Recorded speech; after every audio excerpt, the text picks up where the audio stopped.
And last week అందరికీ నా musical journey చెప్పిన. నాకు 9 years నుంచి మ్యూజిక్ ప్లే చేస్తున్నా, అవుట్పుట్ మీరు విన్నారని చెప్పేసి మ్యూజికల్ జర్నీ చెప్పినా కదా. ఇప్పుడు నా ఎడ్యుకేషన్ జర్నీ చెప్తాం అనుకుంటున్నాను అందరితోటి. దేవుడు నన్ను అన్నిట్లలో ఏమంటారు మేనేజ్గా అన్నిటిని మేనేజ్ చేసే విధంగా దేవుడు నన్ను వాడుకుంటుండు. ప్రతి చదువులో కానీ, పాటలలో కానీ, ఆరాధనలో కానీ, మ్యూజిక్లో కానీ అన్నిట్లలో దేవుడు నన్ను అన్నిట్లో ఈక్వల్గా వాడుకుంటుండు దేవుడు నన్ను. నేను 10th క్లాస్లో ఉన్నప్పుడు అప్పటిదాకా కొంచెం మంచిగా చదివిన, అరౌండ్ 7th 8th వరకు మంచిగా చదివితే, కానీ 7th 8th ఆ సర్టెన్ టైం అప్పుడే టీనేజ్ కదా అంటారు, పక్క ఊరికి చెప్తారు టీనేజ్ గురించి. ఆ సర్టెన్ టైం నాకు బాగా దెబ్బతీస్తుంది.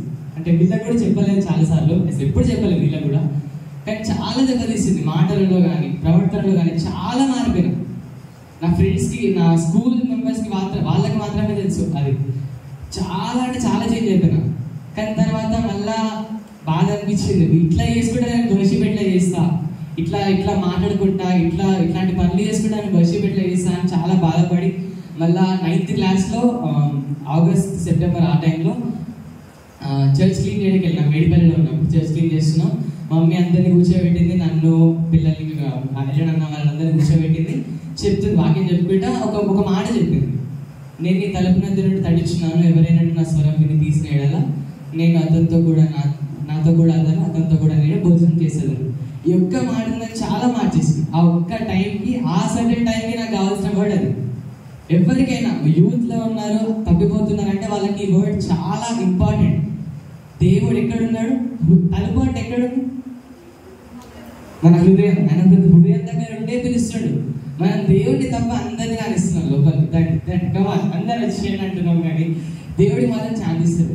కానీ ఫిక్స్ అయిపోయినా, ఇంకా 9th క్లాస్లో ఫిక్స్ అయిపోయినా ఇంకా చాలా, ఇంకా ఇవన్నీ ఆపేసేయాలి, టంగ్ మార్చాలి, నా ప్రవర్తన మారిపోవాలి, దేవుడిని పరిశుద్ధంగా ఆరాధించాలి.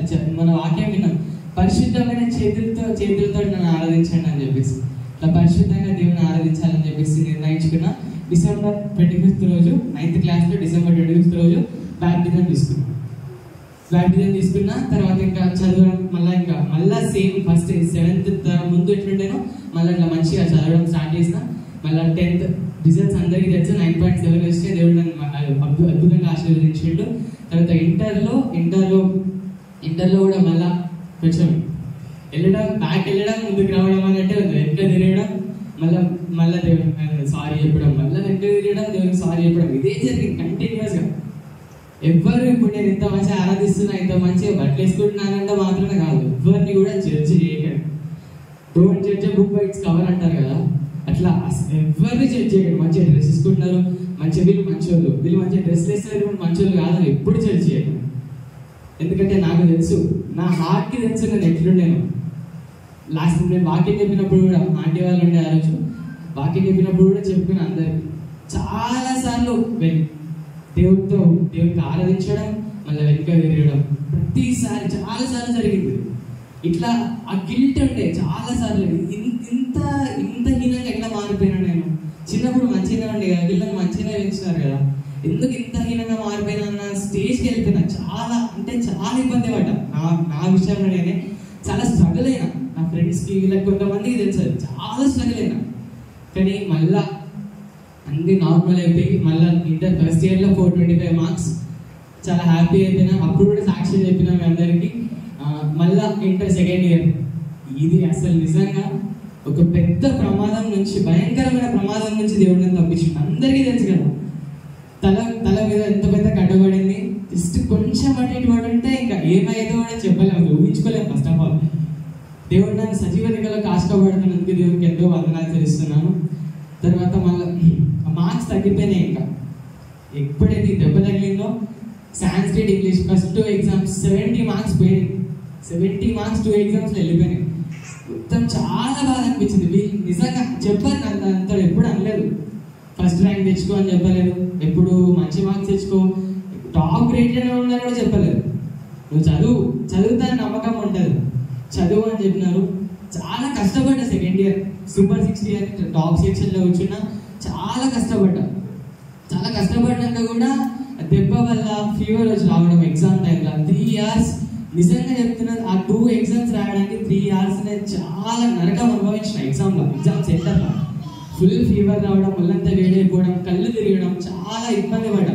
70 మార్క్స్ పోయినాయి, అయినా కూడా నన్ను ఏమనలేదు. 70 మార్క్స్ పోయినాయి, 860 మార్క్స్ వచ్చినాయి. నేను కూడా దేవుడికి వందనాలు ఇచ్చిన. అసలు ఆ మార్క్స్ రావడమే ఎక్కువ. నేను ఆ టైంకి అసలు బతుకుండడమే ఎక్కువ. ఫస్ట్ ఆఫ్ ఆల్ ఆ టైంలో నేను ఎగ్జామ్ రాయగలడమే ఎక్కువ. అలాంటి దేవుడు నాకు 860 మార్క్స్ ఇచ్చేది, దేవుడికి ఎంతో వందనాలు ఇచ్చిన. తర్వాత ఎంసెట్ ర్యాంక్ మొత్తం చేంజ్. ఇక్కడ నుంచి ఎంసెట్ ర్యాంక్ 21,000 ఇచ్చింది దేవుడు నాకు. దేవుడికి ఎంతో వందనాలు ఇచ్చిన. హల్లెలూయా. తర్వాత ఇంకా ఎంసెట్ ర్యాంక్ వచ్చినప్పటి నుంచి అనురాగ్ కాలేజ్, ఒకటే కాలేజ్ ఫిక్స్ అయినా మైండ్లో. చాలా గట్టిగా ఫిక్స్ అయిపోయినా. ఎటు పోవద్దు, ఇంకా ఎటన్నా పోతే మళ్ళీ మన ఇద్దరు ఏమైనా ఆలోచిస్తున్నాం, మళ్ళీ మనం థింక్ చేస్తున్నాం అని చెప్పేసి ఒక్కొక్కసారి అన్నది ఒకసారి అనురాగ్ కాలేజ్ చూసిరా అని చెప్పేసి రిజల్ట్ వచ్చిన రోజే బాబాయ్ నేను కలిసి అనురాగ్ కాలేజ్ చూసినాము. అనురాగ్ కాలేజ్లో ఫీజు ఎంత అంటే 2.85 lakhs per year, 2,85,000 అని చెప్పినారు. దానికి తోడు 4 lakhs డొనేషన్. ఇంకా చూడండి మొత్తం దగ్గర 14 lakhs అవుతుంది. ఇప్పుడు ఏంటి, ఇప్పుడు ఈ కాలేజీలో నాకు వస్తుందా అని చెప్పేసి నిజంగా చాలా కొంచెం డిసప్పాయింట్ అయిపోయాను.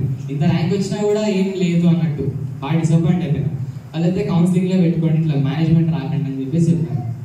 సో మళ్ళీ ఇంకొన్ని రోజులు ఒక 1 week తర్వాత మళ్ళీ మమ్మీ వాళ్ళతో కలిసి అదే కాలేజ్కి వెళ్ళాను.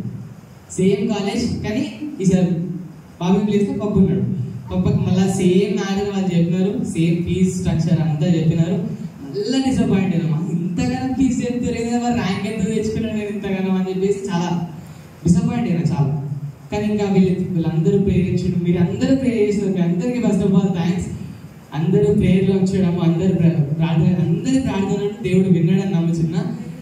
కౌన్సిలింగ్ పెట్టుకునే రోజు కూడా కాకినాడ ఆంటీ ఉంది, మమ్మీ, నేను, పప్ప నలుగురం కూర్చున్నాం. పప్ప నన్ను ఒకటే కాలేజ్ నేను ఫిక్స్ అయిపోయి అనురాగ్ కాలేజ్ రావాలి, సిఎస్సి వస్తేనే చదువుతాను, వేరేది ఏం చదువు నాకు వేరే ఇంట్రెస్ట్ లేదని చెప్పిన. సిఎస్సి వస్తేనే చదువుతా అంటే ఒక పప్పు భయపడ్డాడు, ఇంత ఇట్లా మాట్లాడుతున్నాం, మరి ఓవర్గా మాట్లాడుతున్నాం. అండ్ అది అంత సెల్ఫ్ కాన్ఫిడెన్స్ ఏంది, అంత ఓవర్ కాన్ఫిడెన్స్ ఏందనగా కొంచెం ఉంటే నాకు అంతే ఉంటుంది. నాకు కూడా కొంచెం దేవుడు కొంచెం ఓవర్గానే ఉంటుంది నాకు కూడా. కానీ ఫిక్స్ అయిపోయినా ఒకటే కాలేజ్ ఉండాలి, సిఎస్సి వస్తేనే చదువుతాను. 24 కాలేజెస్ పెట్టుకున్నా కౌన్సిలింగ్లో. దేవుడు నాకు ఇష్టమైన కాలేజీలో సేమ్ సిఎస్సిలోనే సీట్ ఇచ్చేట్టు దేవుడికి ఎంతో వందనాలు చెల్లిస్తున్నాను. కౌన్సిలింగ్ రిజల్ట్ వచ్చినప్పుడు నేను, పాప, మమ్మీ, రిక్కాంటి, అంకుల్, అశోక్ అన్న అందరం ఉండే. నేనైతే లిటరల్గా గెంతుతున్నా, మొత్తం ఎగురుతున్నా, ఫుల్ ఇట్లా మొత్తం ఎంజాయ్ చేస్తున్నా, గట్టిగా అరుస్తున్నా. గ్లోరీ కాల్ చేసిన గట్టిగా అరుస్తున్నా, సన్నీ గారికి కాల్ చేసిన గట్టిగా, జగ్గు గారికి కాల్ చేసిన, అందరికి కాల్ చేసి చాలా గట్టిగా ఇట్లా ఆ హ్యాపీనెస్ తట్టుకోలేగా నేను లిటరల్గా. నేను మమ్మీ గట్టిగా పట్టుకొని ఎయిట్ చేసిన, పప్పని గట్టిగా పట్టుకొని ఎయిట్ చేసిన. లిటరల్గా మస్తు చాలా అంటే చాలా హ్యాపీ అయినా నేను దేవుడి విషయంలో. మళ్ళా అనురాగ్ కాలేజ్ అని చూసినాం, కింద 1.5 lakhs అని ఉండే.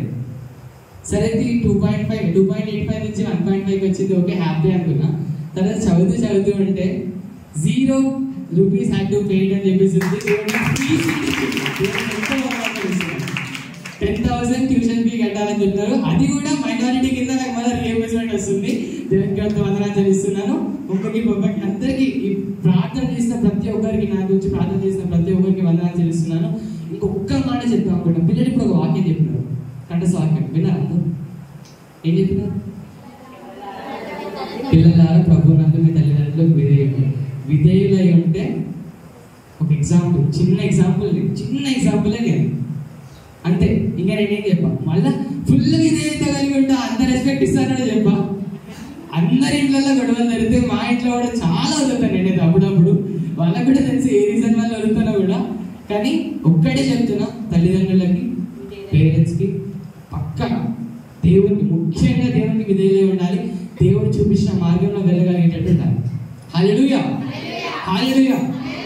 సాక్ష్యం దేవుడు దీవించింది.